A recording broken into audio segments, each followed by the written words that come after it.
I never thought a doctor's words would change my life forever. It was a typical Tuesday, July 14th, a day that would forever be seared into my memory as both the beginning of an end and the start of something new. I had merely accompanied my daughter-in-law, Lila, to her final prenatal checkup at the prestigious Women's Health Center at St. Jude's Hospital. We were brimming with anticipation for our first grandchild. A new chapter in our family seemed to be unfolding, filled with the hope of joyful children's laughter and the warmth of a shared life. But when Dr. Evans grabbed my arm in that sterile examination room and whispered, "Get out of here immediately and file for divorce," I knew that my 40-year marital world, my carefully constructed house of cards, had just collapsed. It was as if a single sentence had shaken the foundations of my existence, and I stood there, speechless, with a heart threatening to burst from my chest and a mind refusing to accept the brutal reality. Dr. Evans, a man in his 50s with kind but at that moment deeply troubled eyes, had gotten that horrified expression while staring at the ultrasound screen. He had checked the readings multiple times, furrowed his brows, and I felt a dark premonition settle over me. "Mrs. Albright," he said, trembling, his voice barely more than a whisper that tore through the silence of the room. "I need to speak with you alone right now." Lila, seemingly oblivious on the examination table, turned to me and asked, worried, "Is everything all right, Mom? Is something wrong with the baby?" I could only offer her a forced smile as Dr. Evans decisively pulled me into a small adjoining room. What I saw on that screen took my breath away and shattered my naive world into 1,000 pieces. The data simply didn't add up. The baby's heartbeat, size, development, everything pointed to an advanced stage that couldn't possibly match the calculations Lila had always given us. The baby my daughter-in-law was carrying could not possibly be my son Ethan's. The numbers were preposterous, absurd, a slap in the face. Ethan had been on a business trip exactly when this baby was conceived. He had been out of the country for weeks, leading an important company project, and the timelines didn't overlap in any way. I felt the ground give way beneath my feet. My hands began to tremble. "Mrs. Albright," the doctor said, his voice broken, his eyes full of a pity I could barely bear in that moment. "This baby is 8.5 months old. Your son was out of the country 9 months ago. I myself treated your husband, Mr. Warren, when he injured his back exactly 9 months ago and was here at the hospital. The data matches perfectly. The shape of your husband's spinal injury is unique, and I vividly remember the timing." There it was, the cruel truth, cold and relentless, a stab to the heart, deeper than any physical wound. Warren, my husband, my companion for 4 decades, was the father. My mind refused to grasp this. My life, my marriage, my family, everything was one monstrous lie. My husband, my daughter-in-law, my grandchild who wasn't my grandchild, but the fruit of an abominable betrayal. In that moment, I understood that the $3 million in real estate in my name, my house in Beverly Hills, my properties in Malibu, by Lake Tahoe, and in the Hamptons, everything I had worked for decades to acquire, was in jeopardy. It wasn't just a betrayal of feelings, but a cold-blooded, calculated attack on my entire life's work. They had planned this insidious intrigue aimed at deceiving and robbing me. They wanted me to accept this baby as my legitimate grandchild to claim my inheritance. They thought I was a gullible old woman whose heart would be softened by the arrival of a baby. But what Mr. Warren and Lila didn't know was that I, Sophia Albright, didn't become a successful woman by being naive. And what I was planning would destroy their lives forever. The pain was unbearable. Yet from the ruins of my heart rose an unshakable determination. I didn't return home that night. I said nothing to them. I simply disappeared. My absence wasn't an act of flight, but the first strategic move in a game they had long started, unknowingly. While they desperately searched for me, probably in a panic because their plan was faltering, I spent 3 months planning the most perfect revenge imaginable. Follow my story to the end and comment on the city you're watching me from to see how far my narrative has traveled. My name is Sophia Albright. I am 65 years old, and for 40 years I believed I had the perfect marriage. How terribly mistaken I was. My life was a lie, a carefully constructed house of cards that now crumbled with a single breath, and beneath its ruins, I found the strength to rebuild. I met Warren when I was just 25, a young woman full of dreams and hopes, with a heart yearning for love and adventure. He was an ambitious, hard-working man who promised me the world, wanted to bring me the stars, and I, like a good American wife, gave him everything: my youth, my dreams, my family inheritance. I was no ordinary woman. My father, may he rest in peace, a wise and foresightful man, had left me properties in the best neighborhoods in the country, in Malibu, in the Hamptons, and by Lake Tahoe. Real estate worth over $3 million today. But back then, Warren convinced me he would manage them better. "Sophia, my love," he told me with a charming smile that I now recognize as manipulative, a mask behind which greed hid. "Women don't understand business. Leave it all to me." And I, like a fool, an innocent woman who believed in love, believed him. I put everything in both our names.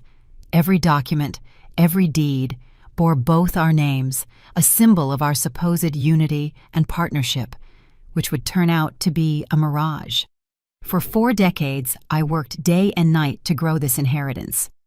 While he dedicated himself to his business meetings, which, as I later learned, often served as pleasures and excesses, often with easy women in dubious bars, I managed the rentals, oversaw construction, collected rents. I woke up at 5 in the morning to prepare breakfast for Warren and Ethan, which I often served with a smile that hid the fatigue and the growing inner emptiness. Afterward, I hurried to the properties to oversee the workers, checking every last detail. I scrutinized every dollar that came in and went out with a meticulousness he never possessed. When I came home, I had to cook, clean, and take care of my family, as if I hadn't worked all day. "Sophia," Warren would say when he came home late, smelling of cheap perfume, his clothes wrinkled, a tired but often guilty smile on his lips, that I then misinterpreted as a sign of his effort. "You don't understand the pressure I'm under at work. I need you to be more understanding." I believed him. I tried to be understanding, sacrificing my own needs, my own dreams for his comfort, for the appearance of a happy family. My son Ethan was born when I was 28. From day one, this child was the light of my eyes, the only true sunshine in my often gray daily life. I practically raised him alone because Warren always had important commitments that kept him away from home, often until late at night. Ethan grew up seeing his mother struggle to keep the family business going. He witnessed my silent sacrifices. I paid for him to attend the best schools, a private university, a master's in business administration, all with the money I earned managing the properties. Warren reaped the glory, but I did the work. He presented himself as the successful businessman who had built the empire, while I pulled the strings in the background, invisible and underestimated, a silent hero whose work no one appreciated. When Ethan married Lila 3 years ago, I was overjoyed. Finally, I would have the daughter I never had. Lila was sweet, affectionate, always called me "Dear Mom," and hugged me as if I were her own mother, her lost home. "Mrs. Albright," she told me with tears in her eyes, "you are the mother I always dreamed of. My own parents abandoned me when I was 15, but with you, I feel like I'm in a real family."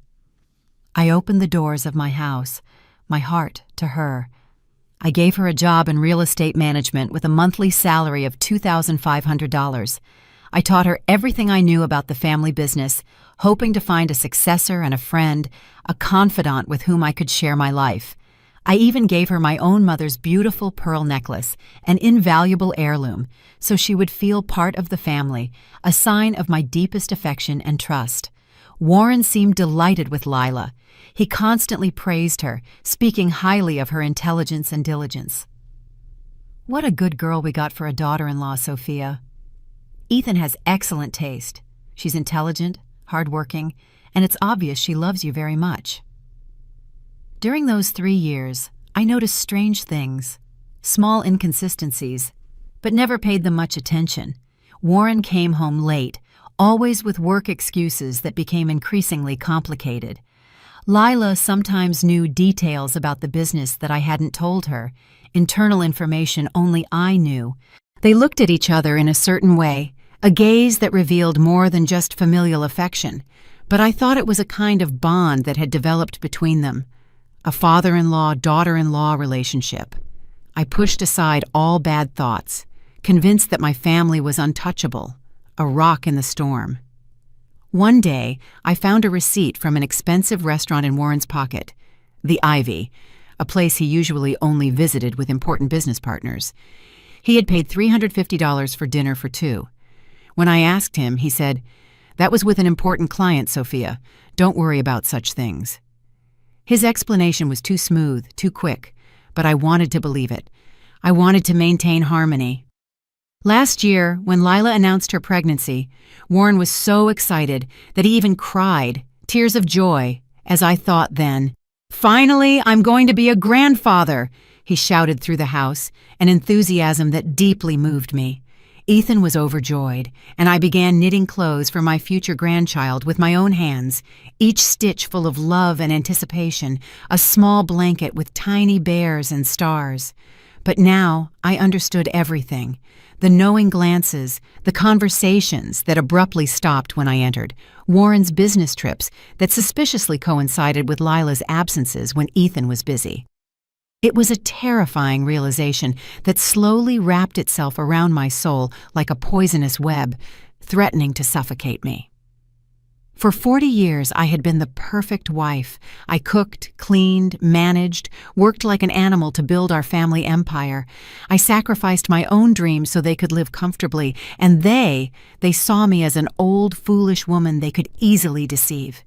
The contempt in their eyes was now as clear as day, like a lightning shock. But there was something Warren and Lila never knew, something that would change their diabolical plan forever. A secret weapon I had forged over decades. The months after the pregnancy announcement were like living in a play where I was the only one who didn't know the script. Warren began to change subtly but steadily.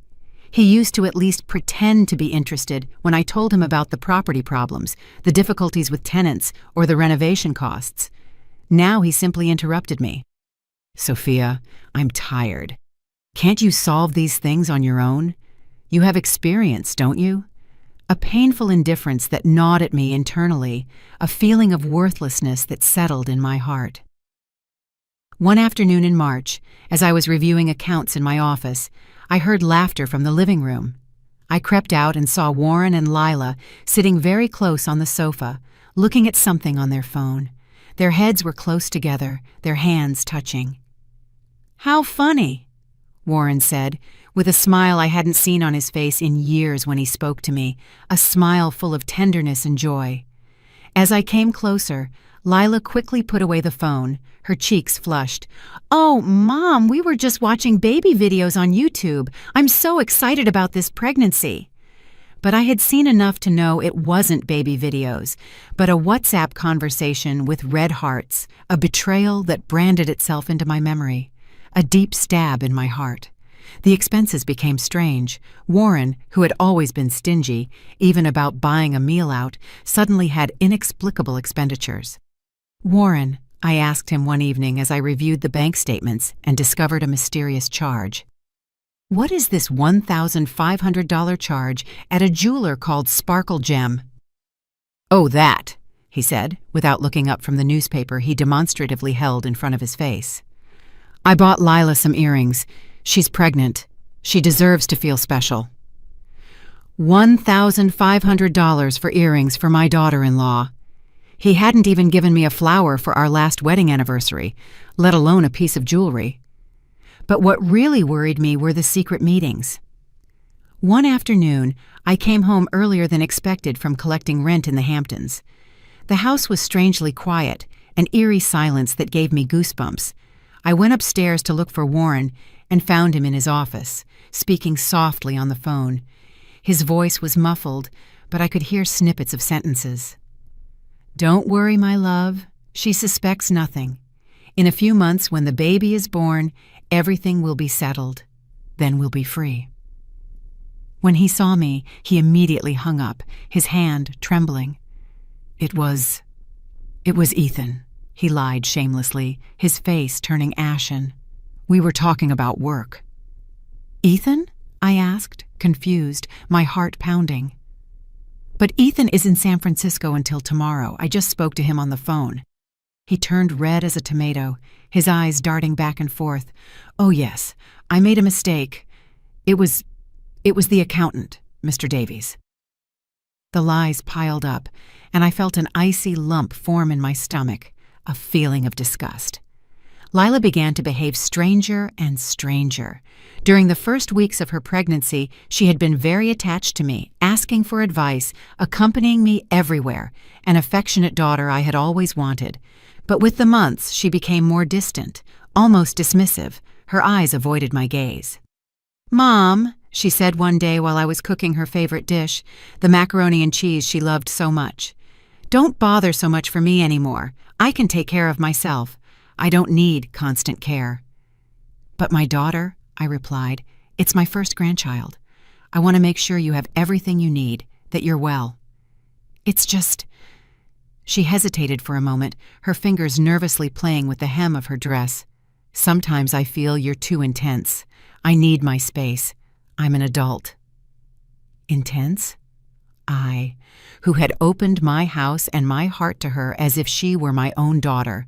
Things worsened when I noticed that Lila knew things about the business she shouldn't have known. One day, she casually mentioned that the tenant of the building in Malibu would be late with the rent. "How do you know that?" I asked, surprised, because I hadn't told anyone yet. "He just called me this morning." "Oh, Mom, I don't remember where I heard it. With the pregnancy, my mind is so jumbled." But I knew it was a lie.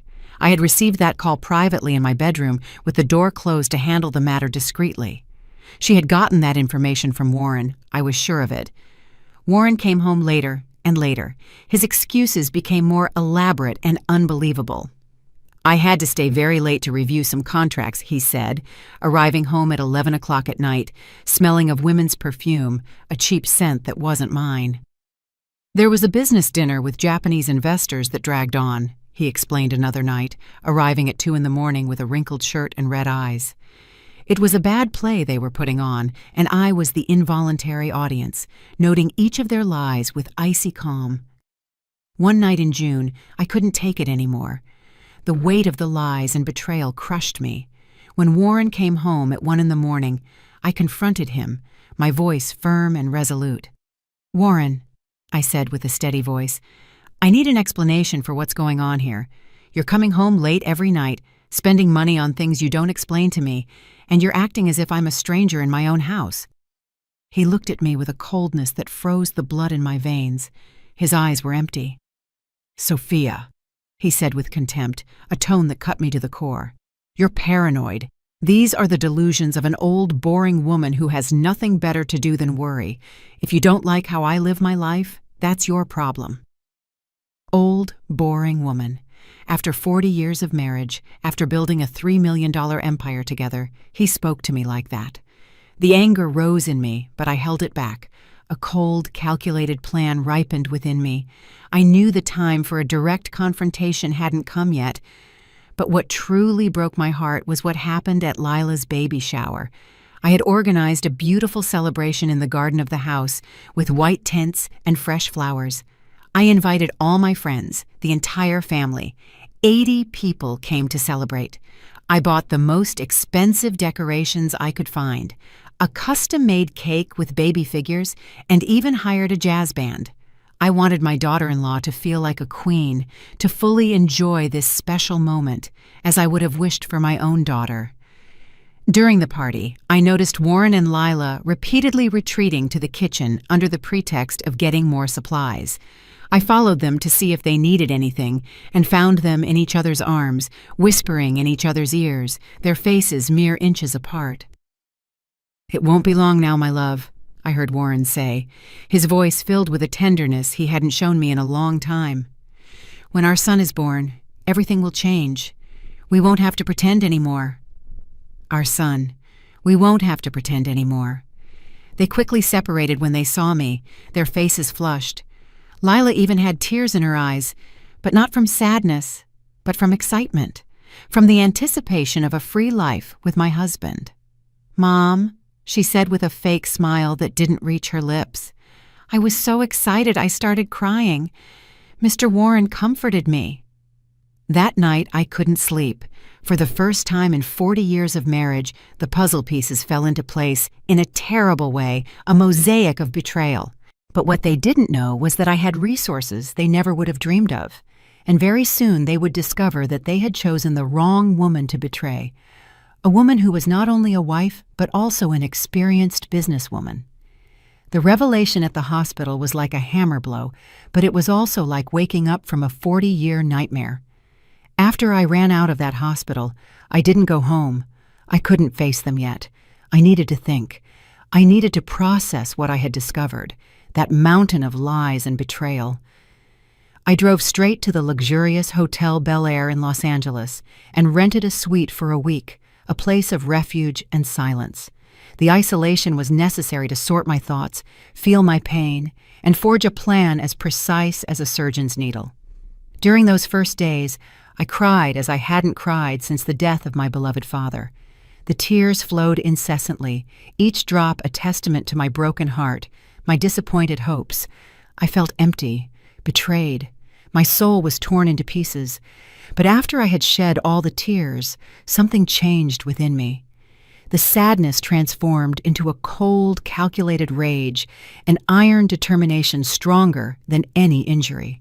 I called my son Ethan, who was still in San Francisco, and knew nothing of the drama. "My son," I told him, my voice firm, although my heart still trembled. "I need you in Los Angeles immediately. Something very serious is happening with your wife. It's urgent." "What happened, Mom? Is the baby okay?" Ethan asked, his voice full of worry and confusion. "Ethan," I said, with a firm voice that brooked no argument, "that baby isn't yours." The silence on the other end of the phone lasted an eternity, a silence louder than any scream, a silence that brought his world crashing down. "Mom, what are you saying? Are you all right? Are you sick?" "Son, I need you to trust me. Come to Los Angeles, but don't go home. Find me at the Hotel Bel Air, Suite 120, and don't tell Lila and your father anything, absolutely nothing." Ethan arrived that same evening, confused and worried, his eyes full of questions. As I explained everything I had discovered, every detail of the infamy, I saw his world collapse, just as mine had. He sank into the chair, his face ashen. "This can't be, Mom," he said with tears in his eyes, his voice breaking. "Lila loves me.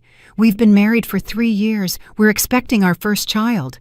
"Ethan," I said, taking his hands, which were cold and clammy, "the data doesn't lie. You were in the East Coast all of February for the company project. This baby was conceived exactly when you weren't there. That's a mathematical fact." I showed him the medical records I had secretly obtained from the hospital, the ultrasound images, the reports. The numbers were irrefutable. The evidence was overwhelming. But what hurt me most was the betrayal in my son's eyes when he finally accepted the reality, swallowed the bitter pill. "My own father," he whispered, his voice barely audible. "How could he do this to us? How could he betray me, his own son, like this?" "Son," I said, "now I understand everything. Your father and Lila have been planning this for a long time, this perfidious intrigue. But there's something they don't know, something they haven't factored in." Ethan looked at me confused, a glimmer of hope in his eyes. "What is it, Mom? What can help us now?" "My son, all these years, while your father took the credit for our success, I was very careful with the legal documents. All our main properties are registered solely in my name. Your father never understood the true structure of our assets." "How is that possible? Dad always said everything was registered in both our names, a joint effort." "Ethan, your father believes that. But when I inherited your grandfather's properties, my father gave me very wise advice that I never forgot. He said, 'Daughter, never put everything in your husband's name. Men change, but the land will always be yours. Don't trust anyone blindly. I explained how I had handled things for 4 decades. While Warren handled the daily operations, the day-to-day business, I took care of the legal aspects, the intricacies of ownership. Every time we bought a new property, every time we renewed a document, I made sure it was correctly and solely registered in my name. The properties in Malibu, now worth $1.5 million, are in my name. The apartment complex by Lake Tahoe, worth $800,000 also. The commercial spaces in the Hamptons, worth $700,000, are in my name. Ethan was stunned. His jaw dropped. But Mom, Dad doesn't know that. He'll be completely surprised. Your father believes he controls everything, the entire empire, but in reality, he only has access to the operating accounts, to the money that comes in and goes out. The deeds, the titles, everything is in my possession, safely secured. I showed him the small but robust safe I had brought to the hotel. Inside were all the original documents, 40 years of paper, proving that Sophia Albright was the true owner of the family empire. Furthermore, I told Ethan, there's something else they don't know. 5 years ago, when I turned 60, I made my will. Everything is for you, my only legitimate son, but I added a very specific clause. What clause, Mom? Ethan asked eagerly. If I ever discover your father was unfaithful to me, he automatically loses all rights to the properties. And if you have children outside of marriage or are involved in family fraud, you also lose your inheritance. The clause is relentless and watertight.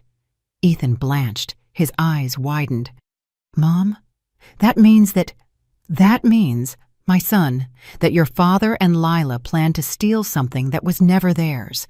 And when they find out the truth, they will lose absolutely everything, down to the last penny.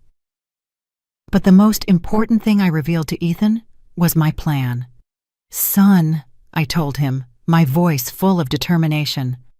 All these years, I've been saving money in separate accounts, small amounts here and there, undetected by your father.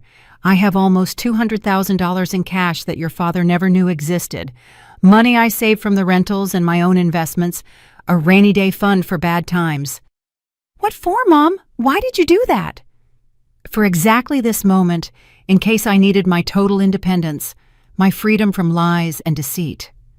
Ethan looked at me with a mixture of admiration and astonishment, as if seeing me for the first time.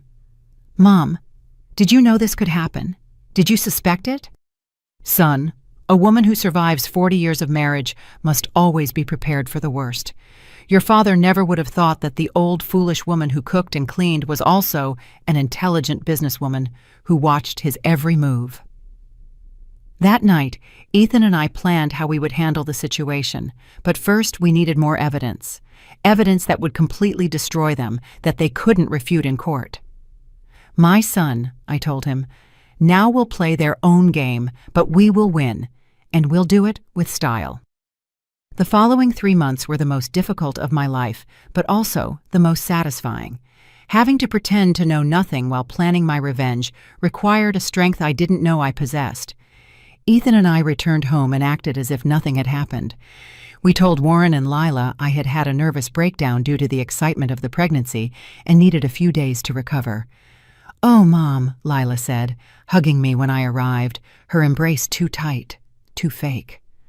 I was so worried about you. Mr. Warren and I didn't know what to do. We were so desperate. I smiled as I hugged her, but inside I felt sick. This woman, who called me Mom with so much affection, had been involved with my husband for months, betraying me. Don't worry, I told them. I'm feeling better now. I just want to focus on welcoming my grandchild and enjoying this time. The irony of those words was delicious. They thought I had accepted the baby as my legitimate grandchild. Their plan seemed to be working. They had no idea what was coming, what bomb I had planted beneath them. The first step of my plan was to gather irrefutable evidence. Ethan became my perfect accomplice. Since Lila trusted him completely, he could ask questions without arousing suspicion. Honey, Ethan said to Lila one evening at dinner while we all ate together, I've been thinking we should get a paternity test when the baby is born, to get all the papers for my mother's inheritance in order, just to make sure everything is legally watertight. I watched Lila blanch, her fork clattering to her plate. What for? You're the father, Ethan. Why are you doubting? That's an insult. I'm not doubting, my love, but my mother has a lot of properties, and we need to document everything legally to avoid future problems. It's just a formality, a bureaucratic act. Warren, sitting next to me, choked on his water, his face turning red. I don't think that's necessary, he said quickly, his voice thin. Those are unnecessary expenses and a waste of time. Oh, Warren, I said with a sweet smile that revealed no trace of my inner rage. But when it comes to securing our grandchild's inheritance, every effort is worth it, don't you think? We want the best for the baby after all. Warren's face was a sight to behold, but he couldn't object without arousing suspicion. He was caught in his own trap. Meanwhile, I began taking my secret steps. I hired the best private detective in Los Angeles, a man named Marcus Reynolds, a former police detective with 20 years of experience, known for his discretion and efficiency. Mrs. Albright, he told me at our first meeting in an inconspicuous cafe in the Grand Central Market, away from prying eyes. I need all the details, dates, times, strange behavior, anything you've noticed. I gave him a complete list of all the inconsistencies I had noticed in recent months, a detailed chronology of the betrayal. Marcus assured me he would have photographic evidence and documents proving the infidelity in 2 weeks. But, Mrs. Albright, he warned me with a serious expression, prepare yourself emotionally. What we discover will be very painful, even if you already suspect it. Mr. Reynolds, I replied, my voice calm and steady. The pain has already been inflicted. Now I only want justice, no half measures. While Marcus worked, I continued my acting at home. Every morning, I prepared breakfast for Warren and Lila with a smile that tasted bitter on my lips. I watched them eat while they plotted my destruction, unaware that I was plotting theirs. Sophia, Warren said one morning as he sipped his coffee, I've been thinking that after the baby is born, we should reorganize the family finances to make everything easier to handle. It would be practical if we changed a few things. What kind of reorganization? I asked, feigning innocence, my eyes closely observing his reaction. Well, perhaps transfer some properties to Ethan and Lila to avoid future inheritance problems. That would make sense, wouldn't it? I smiled as I served him more coffee. Sure, my love. Whatever you think is best, if it serves family peace. But inwardly, I was boiling. So that was the plan, to get me to sign property transfers to facilitate his scheme, and then get rid of me, cast me aside like an old, useless woman. Lila also began to play her cards more. One afternoon, as I was sorting baby clothes, tiny onesies and cute little hats, she casually said, Mom, when the baby is born, I think it would be better if Ethan and I moved into a bigger house. This house is too small for a growing family. We need more space for ourselves and the baby. Move out? I asked, feigning surprise. But this house has 5 bedrooms, a large kitchen, a beautiful garden. There's more than enough space. Well, Mr. Warren and you will want your peace and quiet, and we need our space as a young family. Privacy. How convenient. To get Ethan out of the house, so Warren and she could openly live their romance without my prying eyes. Of course, daughter, I told her, my smile sweet as poison. When the time comes, we'll see what can be done, all in good time. Meanwhile, Marcus Reynolds brought weekly reports that confirmed my worst fears, bringing the ugly truth to light. Mrs. Albright, he told me during one of our secret meetings in an unassuming cafe, your husband and your daughter-in-law meet 3 times a week at the Beverly Wilshire Hotel, always in the same suite, 2074. I have photos of them entering and leaving, embracing, kissing, even holding hands in the hallway. He showed me the photos. Seeing Warren, the man with whom I had shared 40 years of my life, kissing the woman I had treated like my own daughter was devastating, but it was also liberating. Finally, I had certainty. "There's more," Marcus continued. "I've been tracking their financial movements. Your husband has transferred money from the operating accounts to a new account he opened 6 months ago, an account only he and Lila can manage, a joint secret account." "How much money?" I asked, my voice ice cold. "So far, $80,000, small amounts each week to avoid suspicion. A systematic embezzlement. They weren't just betraying me emotionally, they were also stealing from me, robbing me of my hard-earned assets." "Marcus," I said, "I need you to find out everything about this account. I want to know every dollar they moved and what they used it for, every single transaction." A week later, Marcus brought me the full report, a thick folder full of evidence. Warren and Lila had been planning this for over a year, this brazen deception. They had used the stolen money to rent luxurious apartments, buy expensive furniture, and even make a down payment on a house in Santa Monica, their shared love nest. "Mrs. Albright," Marcus said, "they plan to move in together after the baby is born. They've built a parallel life with your money, a life in the shadow of your generosity." But what shocked me most was the last document he showed me. "I found this in the hotel trash," he said, handing me a crumpled paper that smelled of expensive perfume. It was a note my daughter-in-law had written to my husband. The note read, "My love, it won't be long until we're free. When our son is born and the old lady signs the papers, we can live together openly. I'm so tired of pretending I love her. She's so naive she believes everything we tell her." As I read this note, I felt a stab in my heart, as if a knife had been plunged into my chest. The pain was unbearable, but it was overlaid by a feeling of icy revenge. But I also felt something else, the fire of revenge burning in my veins, hot and relentless. "Marcus," I said, carefully folding the note. My hands weren't trembling. "Now I need your help for the second part of my plan." "What is that, Mrs. Albright?" I smiled for the first time in months, a bitter but determined smile. "We will give them exactly what they want to believe, and then we will destroy them, piece by piece."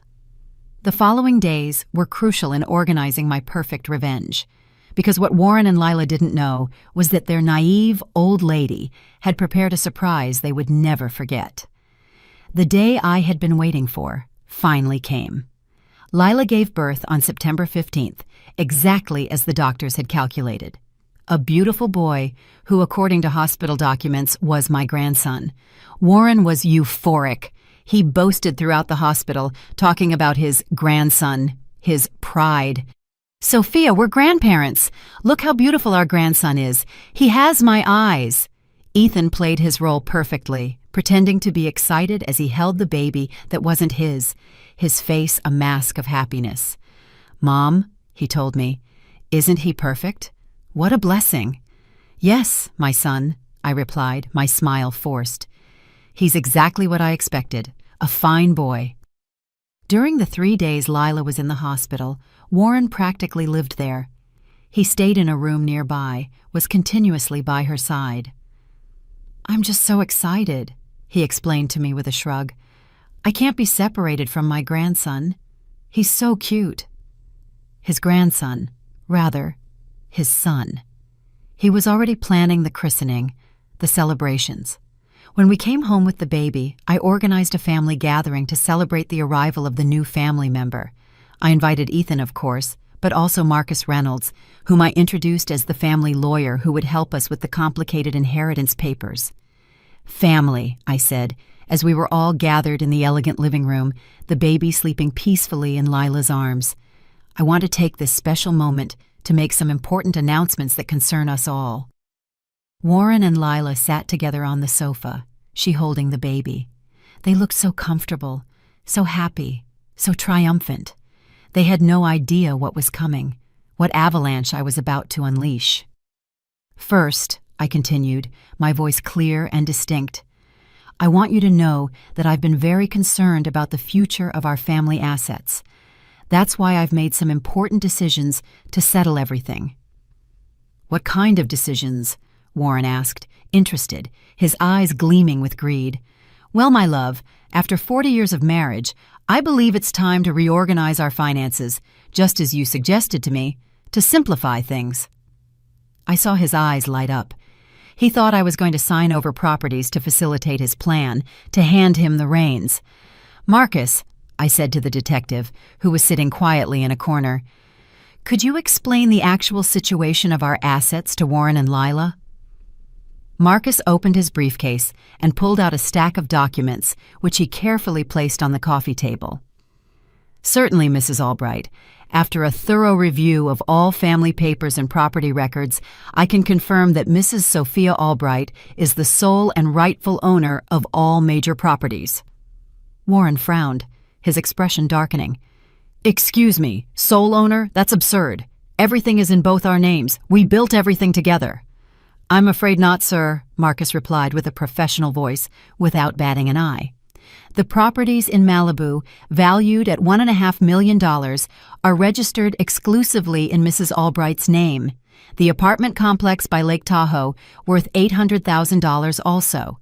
The commercial premises in the Hamptons for $700,000. Also here, I have the original documents here that irrefutably prove this." Warren turned pale, his face losing all color. "That's impossible. I've been running these businesses for decades. I was the head of the company." "You ran the operations, yes," I said with a sweet smile that seemed to mock him. "But you were never the owner, Warren. I made sure of that from the beginning. My father taught me to be foresightful." Lila started to get nervous, her fingers clutching the baby. But that doesn't matter, does it? You're married. What belongs to one belongs to the other. That's the law." "Oh, Lila, how naive you are," I said, my voice now sharp as a knife. "Marcus, could you explain to my dear daughter-in-law how American law works in cases of divorce due to infidelity?" Marcus cleared his throat. "If there is proven evidence of adultery, the guilty party loses all rights to the assets of the betrayed spouse. The unfaithful partner has no claim whatsoever to the other's property." "Divorce!" Warren screamed, jumping up from his chair. "What are you talking about, Sophia? Why would we talk about divorce? That's crazy." "Oh, Warren," I said with a smile I had held back for months, a smile full of bitter satisfaction. "Seriously, do you think I'm that stupid? Do you think I haven't noticed anything?" I stood up and walked to the TV. "Marcus, could you show Warren and Lila the photos you took? I think there are a few things they should see." "Certainly, Mrs. Albright." I turned on the TV, and Marcus connected his laptop. The first image that appeared on the 65-inch screen showed Warren and Lila passionately kissing at the entrance of the Beverly Wilshire Hotel, their bodies tightly entwined. A gasp went through the room. "My God!" Ethan shouted, playing his role as the betrayed son perfectly, his eyes full of feigned outrage. "Dad, how could you do this?" "Wait," I said, "there's more. This is just the beginning." The next photo showed Warren and Lila entering and leaving the hotel on different dates, embracing, holding hands, and behaving like the lovers they were. Warren stood up, trembling, his face now deathly pale. "Sophia, I can explain. This is a misunderstanding." "Sit down," I said with a voice that brooked no argument, a voice that couldn't be ignored. "We're not done yet. The best is yet to come." Marcus changed the presentation. "Now we'll review the financial movements." The screen showed the bank statements of the secret account Warren and Lila had opened, an account whose existence they wanted to keep secret forever. "As you can see," Marcus explained, "Mr. Warren has systematically transferred money from the family operating accounts to this personal account over the past 8 months, since the beginning of the pregnancy. A total of $80,000. Small amounts to avoid suspicion." That was for investments," Warren stammered, his voice barely audible. "Investments?" I asked, my eyes boring into him. "Marcus, could you show them what they invested my money in? What kind of investments they made?" The next slide showed the expenses. Apartment rent in a luxury apartment in Santa Monica, expensive furniture, designer clothes, dinners at upscale restaurants, hotel stays. "You built a life together with my money!" I screamed, unleashing all the rage I had held back for months, my voice trembling. Lila began to cry, hysterically, the baby in her arms trembling. "Mom, I can explain. I'm sorry." "Don't call me Mom," I yelled. "You're nothing to me. You're a traitor." I pulled out the crumpled note Marcus had found in the hotel trash and held it up to her face. "Lila, do you recognize this? That's your handwriting, isn't it? You wrote it with your sweet, innocent smile." I read the note aloud, each word a stab to her soul. "My love, it won't be long until we're free. When our son is born and the old lady signs the papers, we can live together openly. I'm so tired of pretending I love her. She's so naive, she believes everything we tell her." Ethan stood up angrily, his eyes full of wrath.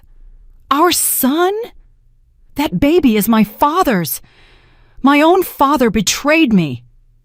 "Ethan," I said, "that child isn't your brother. He's your half-brother. Lila and your father have been planning this for over a year, this abominable intrigue." Warren finally exploded, all his facade crumbling. "All right, yes, Lila and I love each other, and that baby is mine. But you're an old woman, Sophia. I needed someone young who could give me what you can no longer give me, someone who breathes life into me." "An old woman?" I asked with deadly calm, my voice low but piercing. "Marcus, could you show this young man what this old woman has prepared for him? I think he'll find it very interesting." The last slide appeared on the screen, a shock to the two traitors. The already prepared divorce papers with the adultery claim, the complete inventory of assets, and, most importantly, the court eviction order for our house and all properties. "Warren," I said, "you have 48 hours to get all your belongings out of my house. Lila, you have 24 hours to pack your personal belongings and leave the house. And both of you have 1 week to pay me back the $80,000 you stole from me, plus interest, every penny." "You can't do that!" Warren screamed. He was beside himself. "I'm your husband. I have rights. I'll sue you." "Rights?" I laughed, a real liberating laugh. "Marcus, explain to my ex-husband what his rights are. I think he's misunderstood something." "Mr. Warren," Marcus said with a firm voice, "due to the irrefutable evidence of adultery and embezzlement of funds, you have no rights whatsoever, not even to alimony. In fact, Mrs. Albright could sue you criminally for fraud and theft, which could lead to a prison sentence." Lila stood up from the sofa, holding the baby and crying hysterically, her face red and swollen. "We can't leave. We have nowhere to go. This apartment we rented was only temporary. We have no money." "That," I said, my voice emotionless, "is no longer my problem. That's the result of your decisions." Warren looked at me with a mixture of hatred and despair, his eyes empty. "Sophia, if you do this, you'll be completely alone. You won't have anyone left." I walked up to him until we were face to face. "Warren, for 40 years I was alone. Only now I won't pretend I'm not. I am free." Ethan came closer and hugged me tightly. "Mom, I'm with you. Always." "I know, my son," I said, my eyes filling with tears of relief. "And now that we know who our true enemies are, we can rebuild our family on honest foundations, on trust and respect." Warren and Lila left that same evening, taking only the clothes they could carry. I watched them go from my bedroom window, carrying suitcases and the baby that had caused all this destruction. They looked fragile and lost, like two actors who could no longer play their roles. But what they didn't know, I murmured to myself as I watched them disappear into a taxi, was that this was just the beginning of their problems. The real punishment was yet to come. 6 months after that night, my life had completely changed, but not in the way Warren and Lila had expected.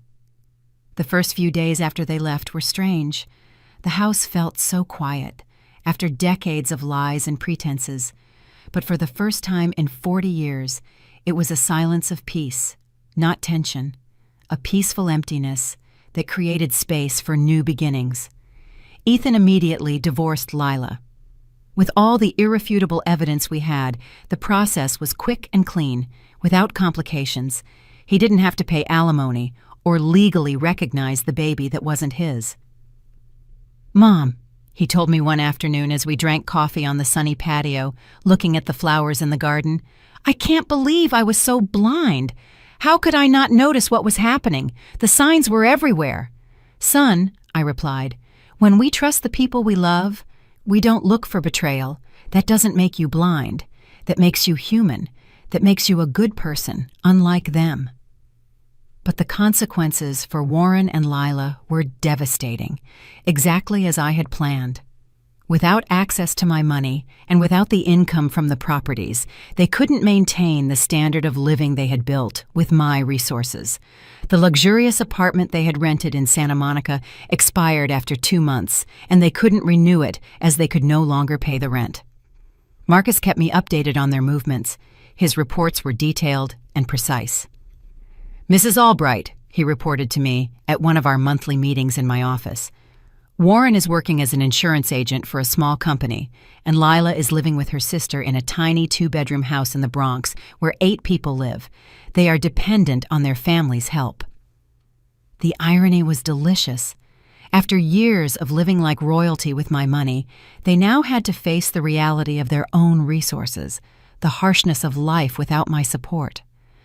But what satisfied me most was learning how their great love had ended. "They argue constantly," Marcus told me with a grin. "Neighbors have reported screams and arguments every night. Warren accuses Lila of losing everything because of her pregnancy, that their plan failed. Lila accuses him of promising her a luxurious life he could never give her, that he's a failure." It turned out that their relationship, once they no longer had my money to finance their romantic rendezvous in expensive hotels, became what it truly was, an alliance of convenience based on greed and manipulation, without genuine love or affection. "Furthermore," Marcus added with a smile, "Warren is having trouble finding work. His reputation in the real estate world was ruined when word got out how he had betrayed his wife of 40 years with his daughter-in-law. No one wants to do business with a man who isn't trustworthy. His name is poison in the industry." The community had reacted exactly as I had expected. In America, family loyalty is sacred. A man who betrays his wife of 40 years with his own daughter-in-law is considered the worst kind of person, morally bankrupt. In the meantime, my life flourished in ways I never could have imagined. Without the burden of supporting Warren and his secret expenses, my finances multiplied exponentially. The properties I had managed alone for decades now generated income that was entirely mine without deductions or secret embezzlements. I decided to expand the business. I bought 2 more buildings in downtown Los Angeles and opened a modern property management company with Ethan as my official partner. Albright & Son Family Real Estate, our company is called, a name that reflects pride and heritage. In 6 months, we had tripled our portfolio. Ethan proved to be as business savvy as his grandfather, my father, bringing fresh ideas and new energy. "Mom," he told me one day as we reviewed the quarterly figures and noted an incredible increase in profits, "I've never felt so proud to work with you. Before, everything felt like we were Dad's employees, but now we're true partners, a team built on trust." But the biggest change was personal.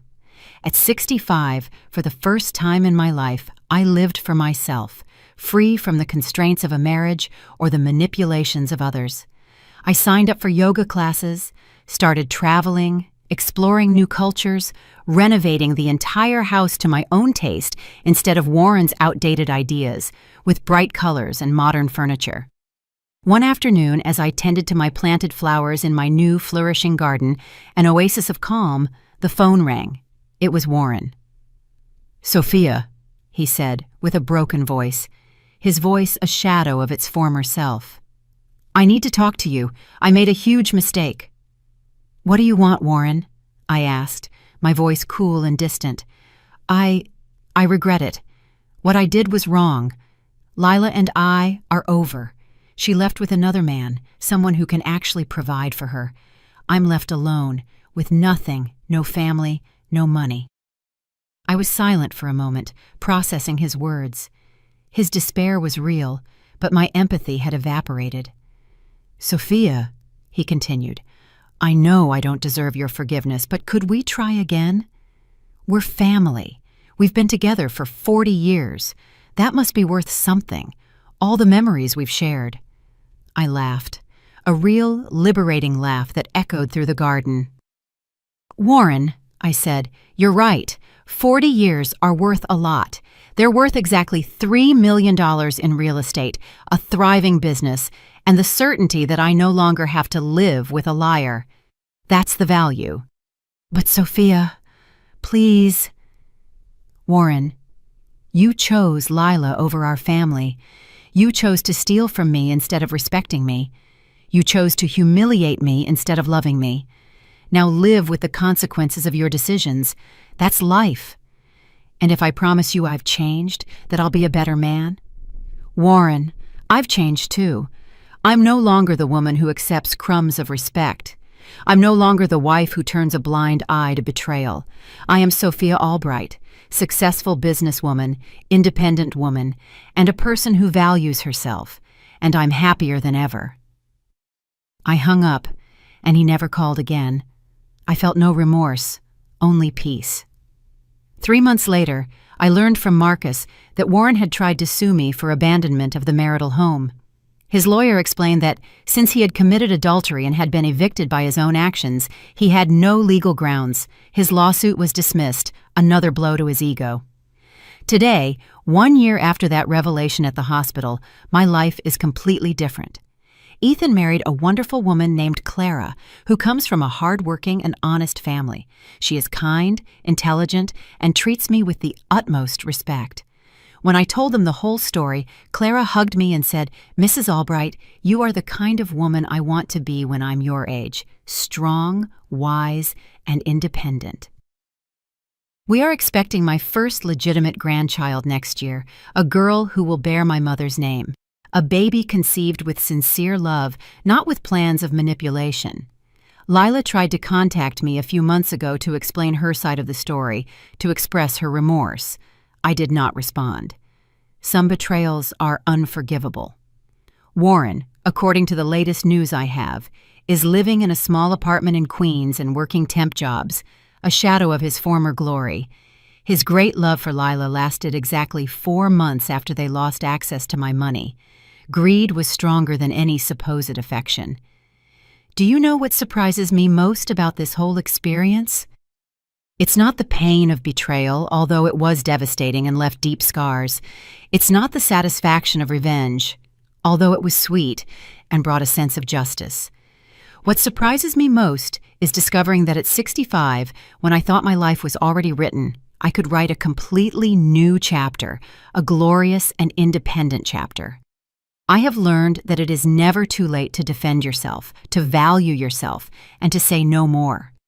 There are women who write to me through social media, telling me their own stories of family betrayal, exploitation, and disappointment. To all of them, I say the same thing. Sister, you are worth more than you think, and you have more power than you can imagine. If you are experiencing something similar, you are not alone. If you have a husband who doesn't appreciate you, if you have family members who exploit you, if you feel invisible in your own life, remember my story. I was a 65-year-old woman who thought she was too old to change her life. But it turns out that age only gives you more wisdom to make better decisions and stand up for yourself. Warren and Lila thought they could trick the old, foolish woman. What they didn't know was that this old, foolish woman had 40 years of experience, $3 million in real estate, and the determination of a woman who had finally decided to value herself, to forge her own happiness. The revenge was satisfying, but the freedom was transformative. Now I live every day knowing that every decision I make is mine. Every dollar I spend is mine.